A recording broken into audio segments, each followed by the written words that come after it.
Oke, assalamualaikum warahmatullahi wabarakatuh. Dengan saya Krisna Destiawan ya. Saya dari kampus Universitas IFET Semarang. Di sini saya akan menjelaskan pengertian dan fungsi geometri roda atau wheel alignment ya, untuk memenuhi syarat tugas atau UTS. Oke, saya di sini semester 5 ya. Mungkin kalau masih gabut ya begitulah.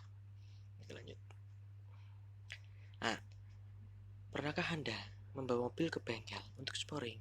Nah, sporing ini adalah yang disebut dengan geometri roda. Mungkin sudah ada yang pernah sporing atau mungkin ada yang bekerja di bengkel dan mengerti apa itu sporing ya. Yaitu cara jawane itu meluruskan sumbu roda lurus ya. Jadi saat setir lurus tapi mobil malah banting ke kanan, nah itu berarti apa, masuknya ke sporing atau center roda. Oke, geometri roda disebut juga dengan wheel alignment. Mungkin artikel ini lebih cocok buat mereka yang masih sekolah, karena ketika di SMK wheel alignment ini juga dipelajari di kelas 2 dan kelas 3 SMK. Oke, gabungan dari sistem kemudi dengan sistem suspensi harus menghasilkan stabilitas kendaraan.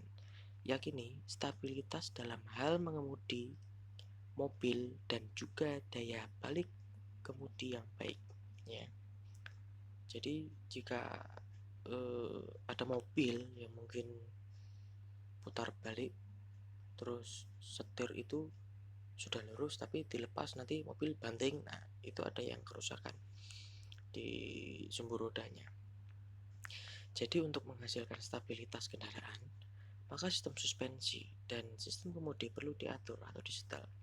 Pengaturan inilah yang disebut dengan sporing atau wheel alignment. Nah, itu saudara ya. Nah, ini kita membahas pengertian wheel alignment. Wheel alignment adalah penyetelan sudut geometri seperti chamber, steering axis, inclination, caster, two angle, and turning radius untuk menghasilkan stabilitas kendaraan. Stabilitas mengemudi serta membuat komponen-komponen yang berkaitan atau komponen sistem kemudi, sistem suspensi dan lain-lain, dan roda dan ban mungkin menjadi lebih awet. Definisi dari wheel alignment juga dapat diartikan sebagai suatu penyetelan yang meliputi komponen suspensi dan steering, roda dan rangka kendaraan. Front wheel alignment terdiri dari penyetelan sudut geometris dan ukuran yang terdapat pada roda-roda depan, komponen dari sistem suspensi, komponen sistem kemudi setelah terpasang pada bodi. Fungsi alignment yaitu di sini kita membahas fungsi ya. Fungsi dari wheel alignment atau geometri roda ini adalah untuk memaksimalkan kerja sistem kemudi, menstabilkan kendaraan, menghasilkan daya balik kemudi yang baik, dan mencegah terjadinya keausan yang lebih cepat. Nah, jadi sangat penting di sini untuk kenyamanan, kestabilan kendaraan, terutama mobil itu wheel alignment itu sangat perlu. Jadi saat tentunya kita tidak nyaman ya saat kita mengendarai mobil, terus mobil itu berjalannya lurus ya gak, tapi setir menceng. Nah, kita kan jadi ya mungkin orang awam mungkin aneh ya, risih gitu. Jadi setir menceng tapi mobil lurus, begitu setir diluruskan mobil menceng, entah buang ke kiri atau buang ke kanan, atau mungkin malah setir dilepas nanti mobil gedek-gedek atau nggak stabil gitu. Nah, itu penyetelan gitu, dan perbaikan wheel alignment atau disporing bahasa bengkelnya ya.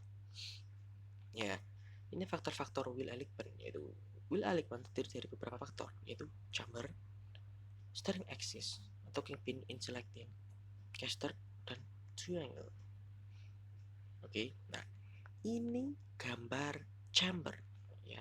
Oke, yang kedua. Nah, positive chamber itu roda apa namanya, untuk mobil-mobil yang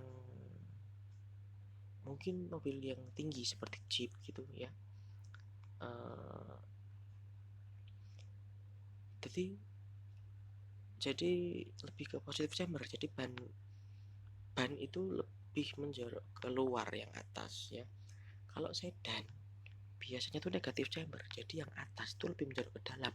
Apalagi yang suka otomotif, mungkin yang suka mobil sedan diceperkan gitu, diceper ke per dipotong, apa namanya, bahasa bengkelnya kenakel, itu lubangnya kenakel dua itu dibubut lebih panjang. Nah, jadi mobil lebih chamber, lebih ceper. Nah, itu mungkin anak-anak muda yang lagi suka ceper-cepernya kontes itu pakainya negatif chamber. Tapi kan di sini kalau chamber kan juga ada pengaruhnya gitu. Jadi kalau chambernya itu enggak pas, itu pasti roda habis atau makannya nanti enggak rata ya. Kalau negatif nanti yang dalam habis terus, nanti 2 bulan 3 bulan ngelukir ban. Sama yang positive chamber juga gitu, yang habis luar ya kan, nanti 1 bulan 2 bulan atau mungkin selang berapa tahun, 1 tahun mungkin ya, itulah nganu apa namanya, ngelukir ban. Jadi malah lebih ke nggak efisien ya, mungkin boros mungkin ya. Seharusnya kan lebih baik yang pas kan, nggak usah ngelukir ban habis ganti baru gitu loh, ya enggak, ya harusnya begitu harusnya. Cuman ya itu butuh perbaikan itu mungkin. Oke, selanjutnya itu ini steering axis king. Ini steering axis itu adalah apa namanya, posisi, mungkin sepengetahuan saya itu di sedan. Jadi di sini itu apa namanya, shock absorber dan shock ulir ini, steering axis itu dia ikut bergerak saat setir dibelokkan, maaf, saat setir dibelokkan itu dia ikut apanya, ikut bergerak. Tapi fleksibelnya bukan bukan shocknya begitu, bukan. Jadi fleksibelnya ikut muter. Dan ini bisa apa namanya, kalau shock ini dia nggak pas ukurannya, dalam arti dia sejajar sama roda, pasti waktu apa ngesok atau saat suspensi itu nanti bisa rodanya mungkin bahasa Jawanya gepok. Nah, itu nanti makanya kalau ada yang ganti pelek gitu ya, steering axis ini apa namanya, shocknya ini nanti biasanya itu pakai spacer untuk mengganjel biar nggak kena kenakel atau shocknya ini. Lanjut. Nah, ini caster sama yang kayak tadi. Caster itu yang atas itu positif, yang bawah itu negatif. Jadi sumbunya ndak lurus. Kalau yang positif itu nanti, ya nggak nanti, sama-sama nggak enak gitu. Harusnya kan standarnya itu kan harus sumbu 0 ya kak. Kalau di positif ya nanti waktu suspension, waktu ngesok juga nggak stabil. Yang negatif juga nggak stabil. Harusnya memang ada perbaikan begitu.